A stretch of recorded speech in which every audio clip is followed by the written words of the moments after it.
and I got caught up by the cops. And then I went to jail. I did 45 days in LA County, and I got out and I was sober. I broke down because I never really got the chance.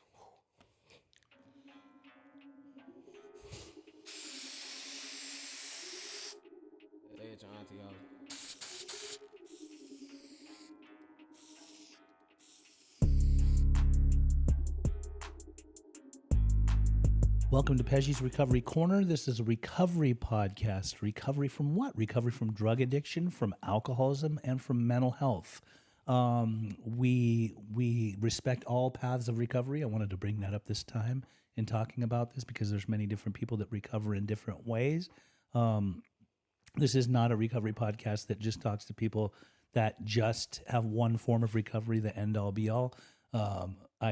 I love to bring on different guests that have tried different forms of recovery, but really at the end of the day, it's about, are you recovering or in recovery?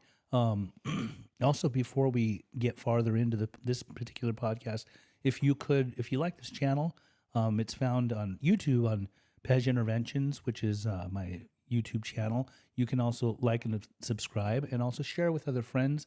And today I have a very, very dear friend of mine. His name is Ryan. Welcome to the corner.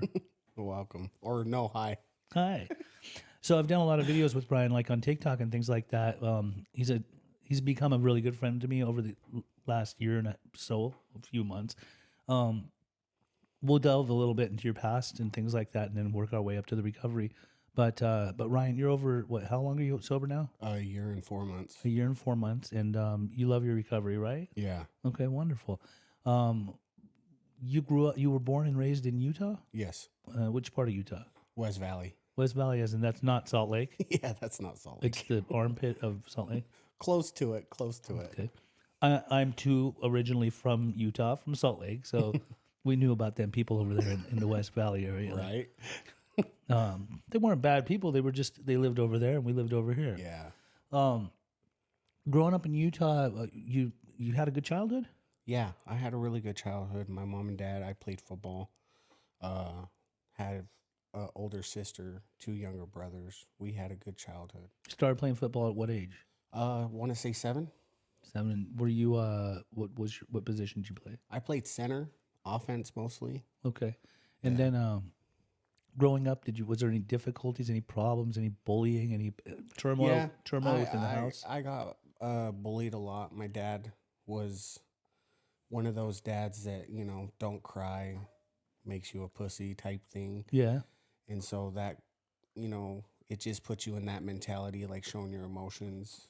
So was he saying, don't be a pussy, like if somebody in school is picking on you? Is that what you're saying? Yeah. Like if somebody was bullying me, because I've been a heavy set guy pretty much my whole life. Mm-hmm. And so like kids would make fun of me because of my weight and stuff. And so I just got that mentality to joke myself about myself, so that what they said wasn't original. So when they started joking about me, I'm like, I haven't heard that one. Yeah. Like there's something you're saying that I haven't said about myself, so it wouldn't affect me, but it really did. So did it hurt you a lot of times if people made fun of you or said something about your weight? Yeah. Did it make you angry to the point of wanting to fight? Yeah. Did you I got into a lot of fights in school. I got suspended a lot. I have ADHD, so learning was hard for me, like reading, spelling. Math was okay, but I didn't give school everything because I felt different. Mm-hmm. Could you hold your own when you would fight? Yeah. Like kids, when you're a bigger dude, kids are like, because when you get bullied, the kids that are bullying you don't think that you're going to stand up for yourself. So when you're like, hey, let's throw hands, buddy. Yeah. And then those bullies are like, I don't want to fight. But then you get those kids that are like, let's do it. And then within the home, was there any physical abuse? My dad kind of put his hands on us a little bit when we would get in trouble and shit, but he was always there. Like when I get suspended and stuff, he was the first person I called. He was the first person to come get me. He would come to school to talk to the principal and stuff, but I would get my ass spanked. It was the 90s. Right. Okay. I was doing other things in the 90s, but I was in my 20s at that point. But I understand. Okay, so You're how old? So then down the line, did you finish school on time? No, when I turned to 18, so when I went into high school, I was on a special permit. I went to Hunter High School in Salt Lake in West Valley. I was on a special permit. I had to get a 2.0. I didn't maintain that 2.0 to stay on the football team. So I got kicked off the special permit, went to Cypress High School. And when I turned 18, I signed myself out. So My senior in order year, for you to be able to play football, you had to do good in school to a certain Yeah. extent, but you couldn't. yeah, You just couldn't. I just didn't want to at the time. Like, I was starting to get like a resentment towards my dad. Like, the only time he wanted to spend time with me was when I was playing football, because other than that, I felt like he didn't want nothing to do with me. And so I was like, well, fuck, if football's all he wants, then I'm not going to play football. So I stopped going to school, started drinking, started smoking weed. How old were you when you first drank? I was about 15. And what did you start using? I started drinking alcohol first. Like, I had a neighbor that I would go to, and I would kick it at his house. And, you tell your parents, like, oh, I'm going to my friend's house. Yeah. And then we'd be out all night, and we'd just start drinking. And Now, then in that part of Utah, was there not a lot of Mormons? No, there was Mormons. So There was Mormons. But that We were friend, that friend was not. Yeah. And you weren't Mormon. No.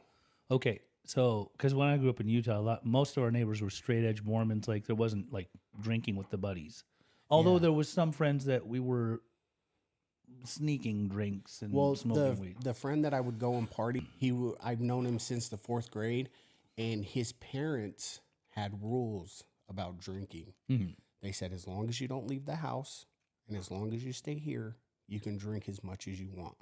If you throw up, you're gonna have to clean the carpets in the morning. Right. And so that was the rule. So every weekend we'd go get our Bud Light, and we would just start. And then birthday parties were big.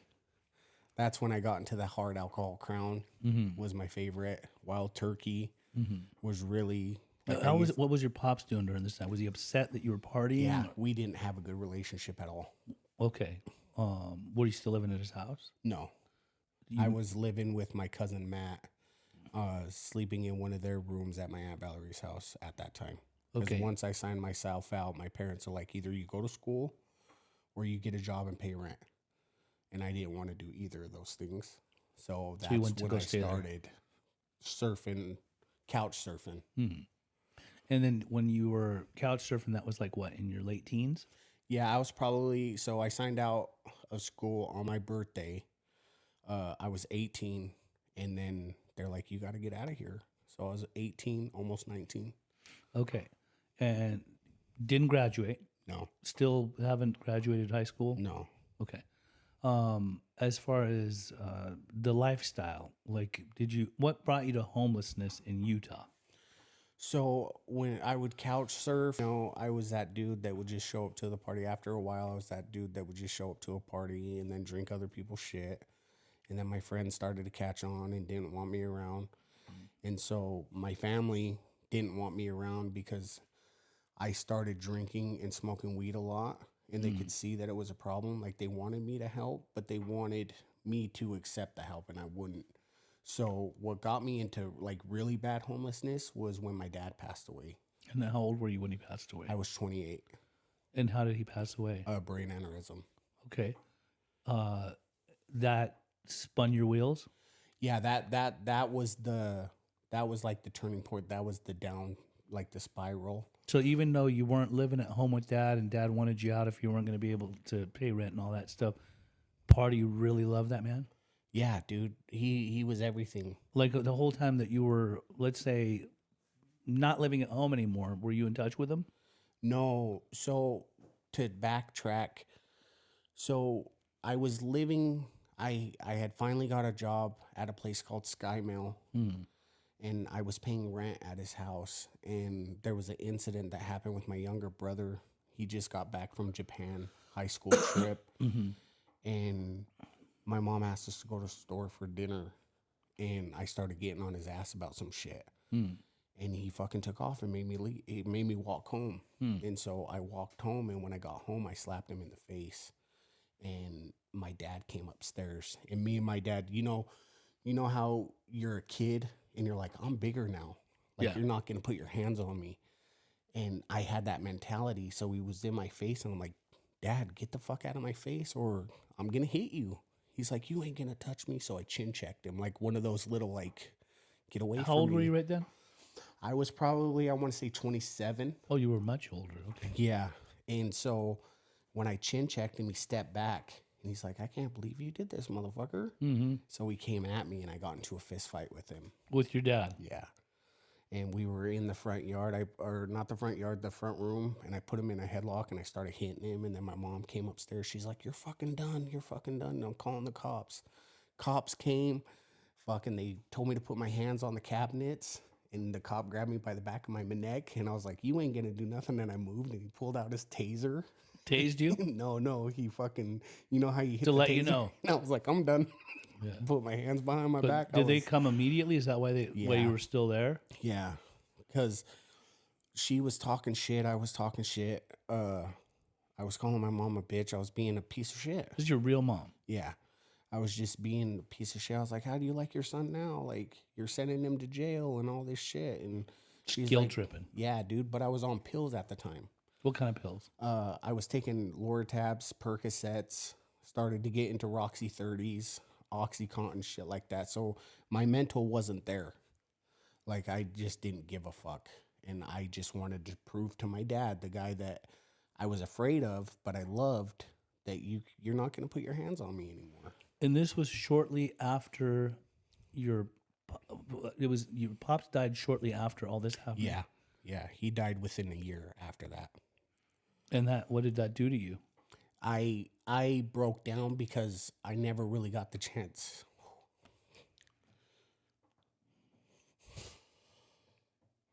Sorry. It's okay. To apologize to him. Face to face.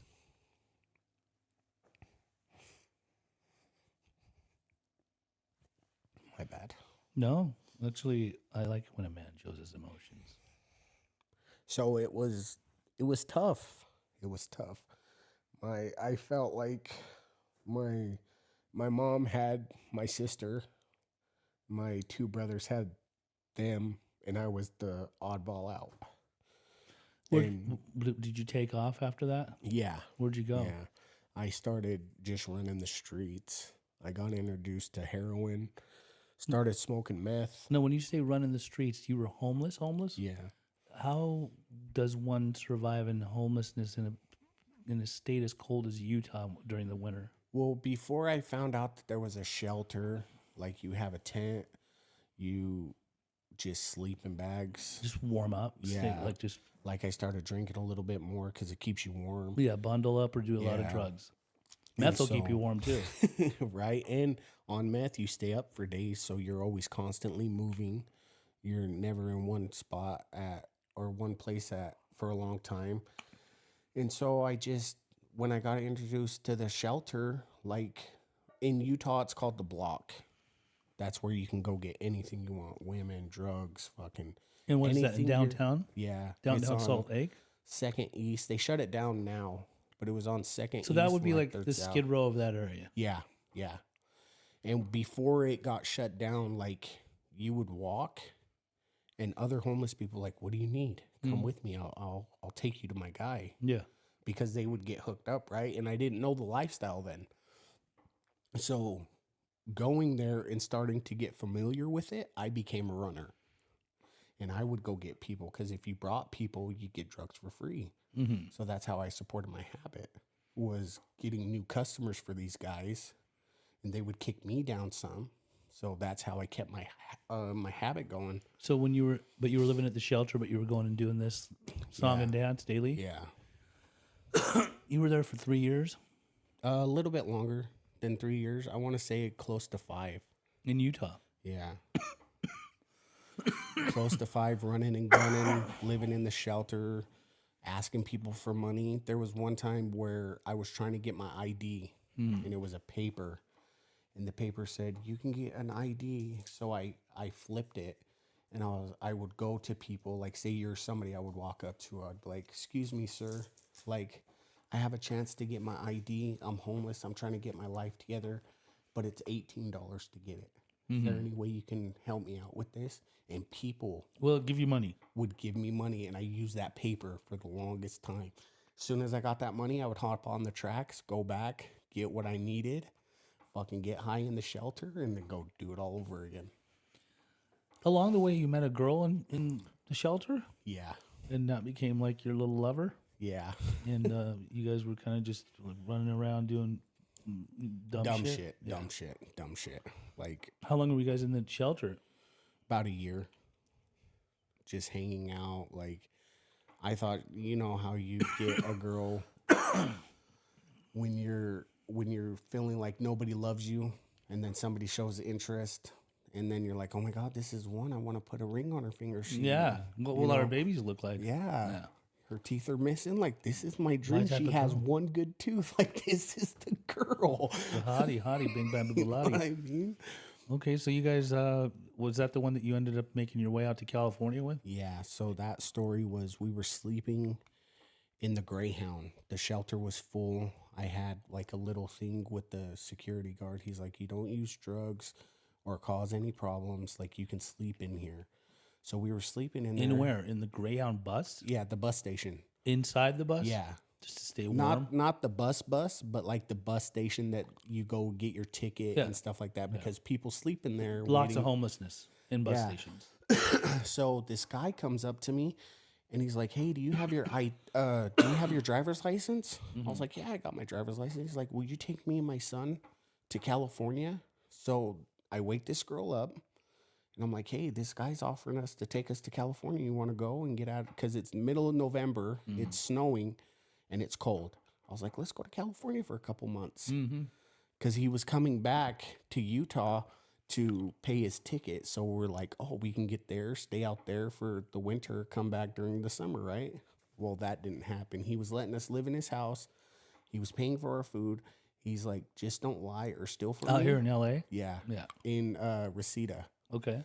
And so we started living with this dude, and he was giving us money for drugs. He was feeding us. He let us stay in his room. Perfect. Yeah. Like For I'm two like- addicts? I was like, this is the dream, right? For two active addicts? And then he comes home like 3 months later, and he's like, I don't have to pay my ticket. I just paid it online. I'm like, how are we going to get home? Like, what the fuck are you Now doing? we're stuck in Cali. Yeah. So he started hitting on this girl and telling her how I was a piece of shit and she's better than this situation and all this stuff. So I put hands on him. Oh. And we ended up being homeless in Reseda. And that started the stand of being homeless in California. And how long were you homeless in California? Let's see. I have a year. So I met you last year. So about, I want to say 6 years. 6 years in California, and how many in Utah? About 5. So that's 11 years. I told you my math was bad, bro. I'm telling you. Remember, as I far did as I graduate remember, you from telling me you high had school. you were 9 years, Fucking- 9 years Let's homeless. see. Let's do the math on this. So my dad passed away in 2013. I just celebrated his 10-year anniversary. So I have a year sober. So yeah, about 9 years. So I want to say 4 years. 4 or 3. You're right. Out here? Yeah. Yeah. When you were homeless on the streets of Los Angeles, where would you sleep? Under the Vidocs. When we first became homeless, if on Reseda Boulevard, if you go up a little bit, there's a freeway ramp that you enter the freeway, and then there's bushes, and they had like other homeless people that were building tents, like a tent city. encampments. Yeah. Yeah. And so we started staying in there, and then the police and the city came out, cleaned us out. They always clean them out, but then they Yeah. come right back. Yeah, so we stayed out there for a little bit, and then we went down to Tarzana, and that's just like a couple lights over. When you were in those homeless encampments, was there ever drama? Oh, like no other, dude. I've seen somebody get stabbed. I've seen somebody get shot at, like just over the pettiest stuff. Like someone actually has a gun down there? Yeah, because you have people that come and want drugs, and then they're like, well, what? How can I get drugs? And they're like, oh, well. Like some of them aren't homeless, they're just coming to get drugs. Yeah, and so they're like, well, I got this throwaway pistol that I have. What would you give me for it? And some guy give him a 3-pack or something. And next thing you know, fucking, or you have the people coming for drugs, and then the homeless people try to be like, I don't know what you're talking about, after they get the money, and that person would get pissed off. Then Like, no, motherfucker, you're yeah, giving me my shit's stuff. gonna pop off. Yeah. So that was a lot of years on the streets of LA. Yeah. Where would you bathe? I knew you were going to bring this up. So after the girl I was with left, How often would you bathe? probably like twice a week. Yeah, it wasn't like an everyday thing.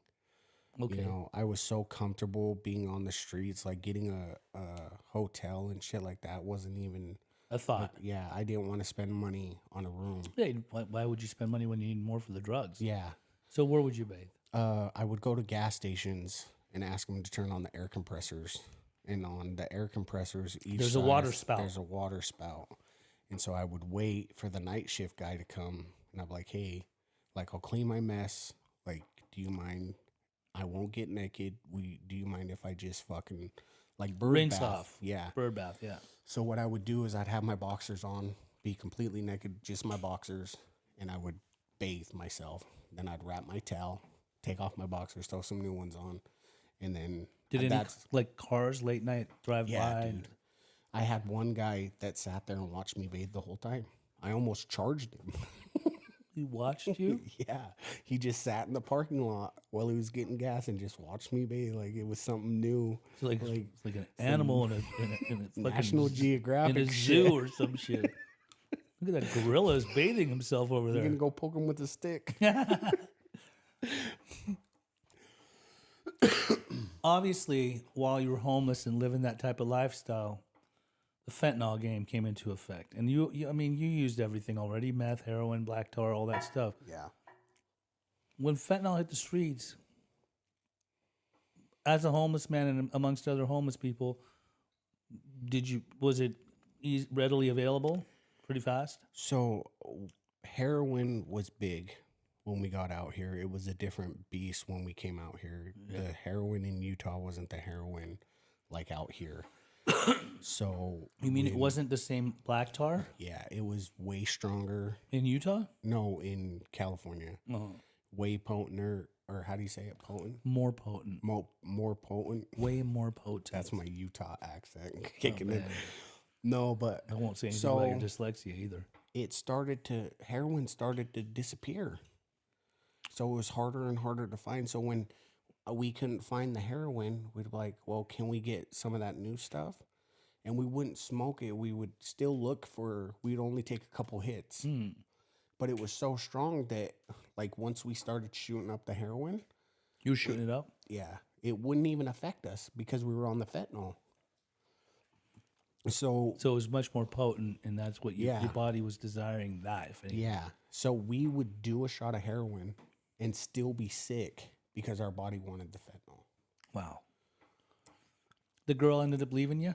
Yeah. So the relationship that we had was, go do you, I'm going to do me.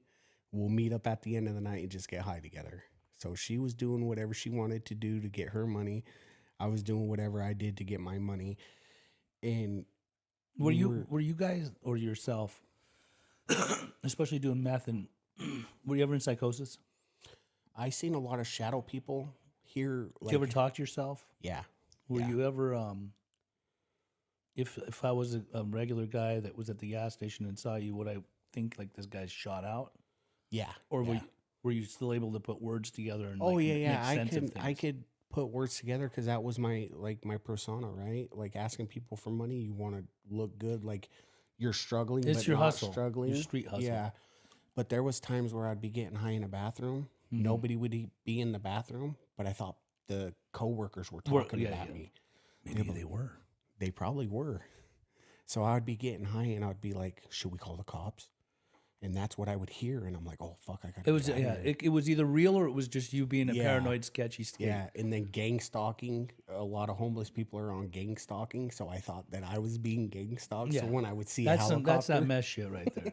I'd be like, "They're after me." I think 75 to 80% of so-called gang stalking within the meth mindset is self-fabricated and not even real. Yeah, like you see the same car, And like in California, people have a lot of Teslas, right? Yeah. So you'd see a white Tesla, and then you'd see There it is another again. white Tesla, and you're Yeah. like, they're coming after me. Yeah. That's them. All right. You were overdosing a lot when the fentanyl hit the streets? Yeah. How many times? About 5 times. Okay. The first time was when I first tried it. I was hanging out with a bunch of people. They Narcaned me. Second time, I was by myself, and a homeless girl seen me, and she had Narcan on her, and she Narcaned me. That I never shot it up after that. You ended up going to a place called the Gary House, but that was short-lived. It was a kind of like a indigent treatment center down in Santa Ana, California. But Yeah.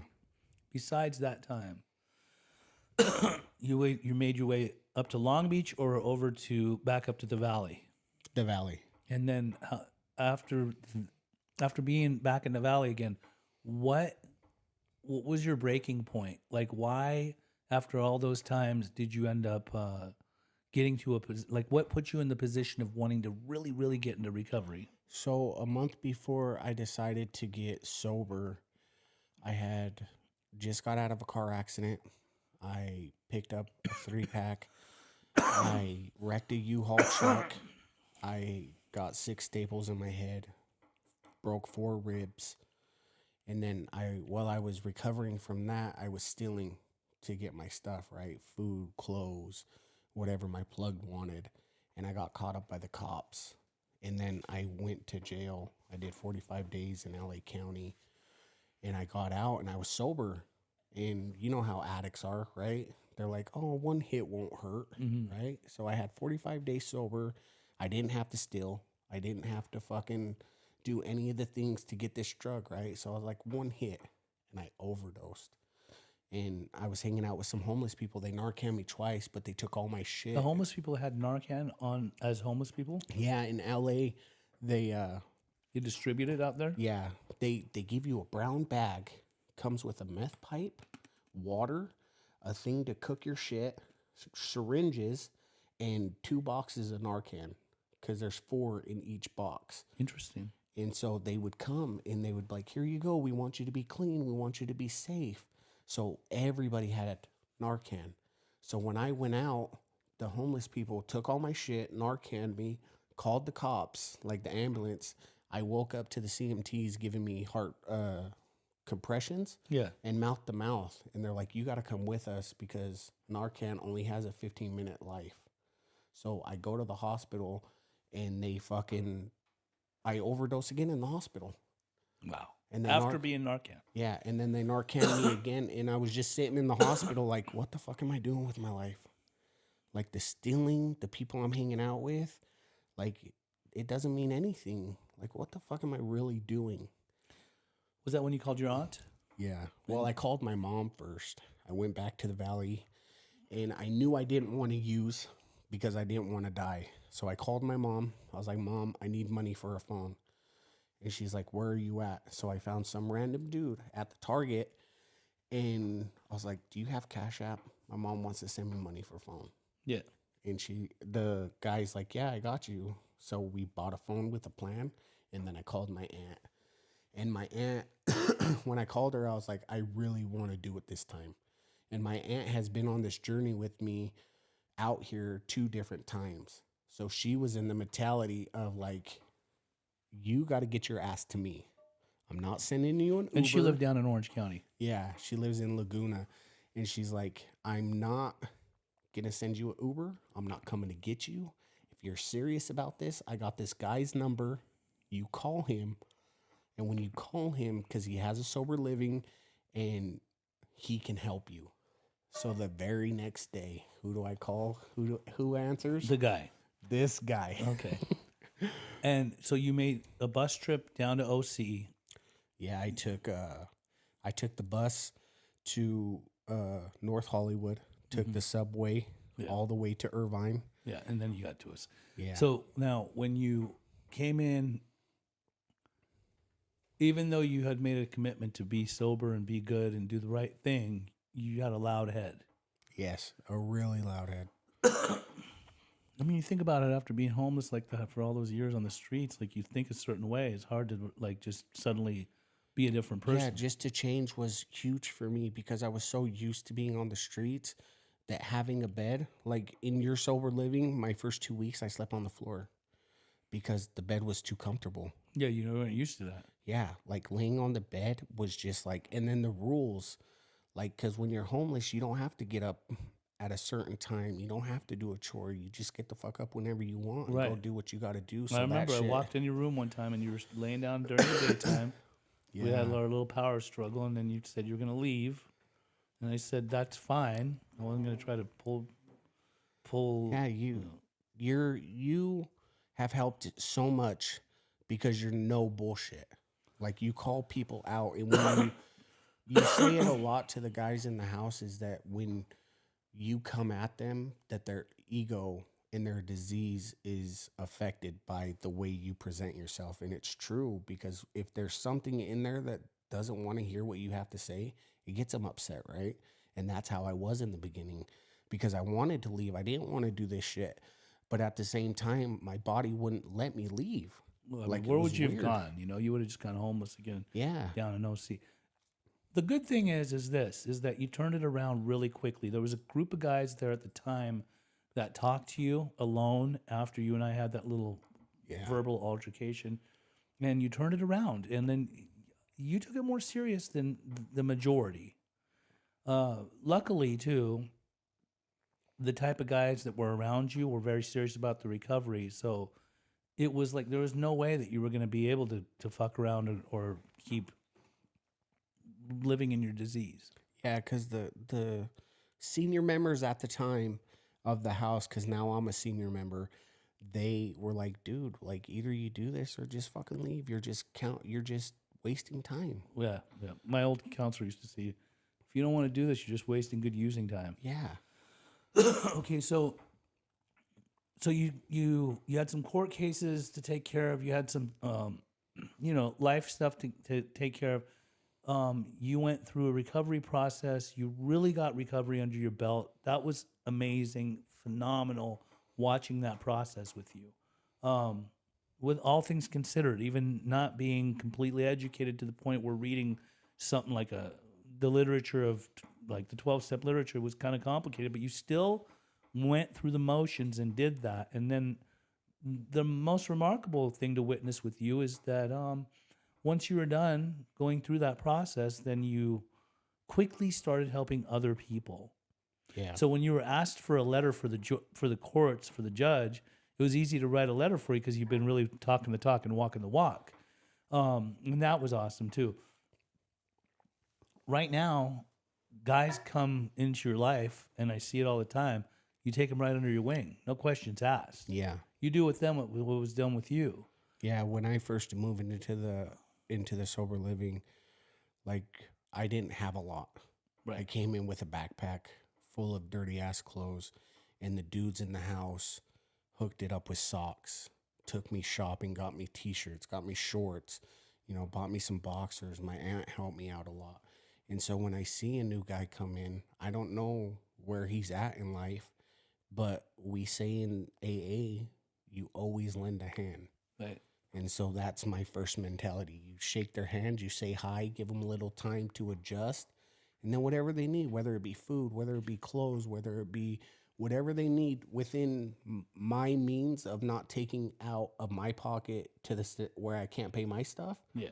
then I'm all for, let's go get something to eat. You need a couple of shirts, you need some socks, boxers, whatever it is, like, because I know how it is to be in that situation. And it's cool, but now you got employed. For the most part, you can be employable. Yeah. You've had a couple of different jobs. Regardless, you have become self-supporting by your own contributions. You take care of yourself. You're becoming more conscious of like the health stuff for yourself.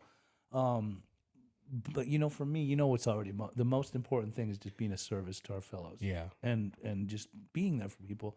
In a sense, you become a big brother. You become like a guy that people can look up to. There's people that are drawn to your recovery. You offer yourself to them. You tell them, "Can I take you through this process?" And they immediately say, "Ryan's my new sponsor." Ryan, like, I think it's wonderful. Yeah. My first sponsee, Like, it was a shock to have somebody come up to you, and like they say in meetings, they're like, get somebody that has something you want, Yeah. right? Mm. And so to have somebody actually coming from my background, being homeless, all that, it's like, it's hard to think that I have something somebody wants. Yeah. So when they say, hey, do you want to be my sponsor? You never say no in AA, right? Right. So that's been my mentality. Whatever it is in life, I don't say no to it. I got to say yes. Like, Yeah. when obstacles come, am I going to fall Mm-hmm. and keep myself there? Or Yeah. am I just going to keep moving forward and keep pursuing where I want to be in life? Well, you know what's really cool too is like you're 37. I got sober at 36. I was homeless also. So to think like something happens, I think that when we're really getting in the process of the steps in the recovery world and being engulfed in the recovery community and all that, once a psychic change has been had, a person then you're not in relapse mode. Yeah.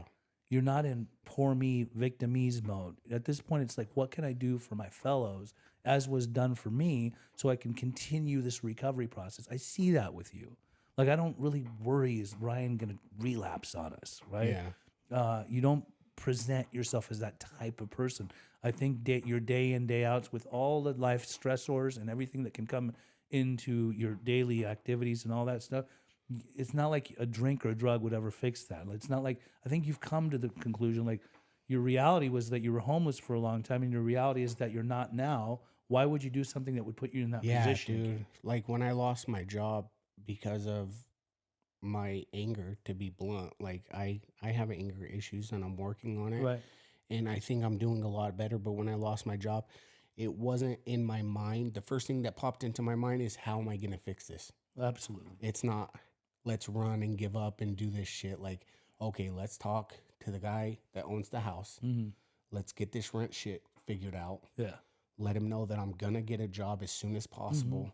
It wasn't like, okay, I lost my job, I'm hopeless. Like, I'm done. Yeah. let's you go. You don't throw in the right? towel. And that's when I started to realize, like, dude, I have come a long way. You have, and you continue to.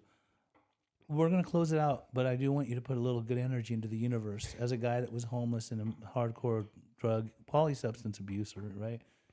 For the people that are hopeless and helpless, say something. What would you like to say to where you could actually give a little bit of hope to someone? If you're struggling and you need help, like, there's help out there now. Like, we don't shun people. AA always has rooms open for you. I was that dude that was like, oh, AA's for quitters, AA's for people that don't want to have fun no more.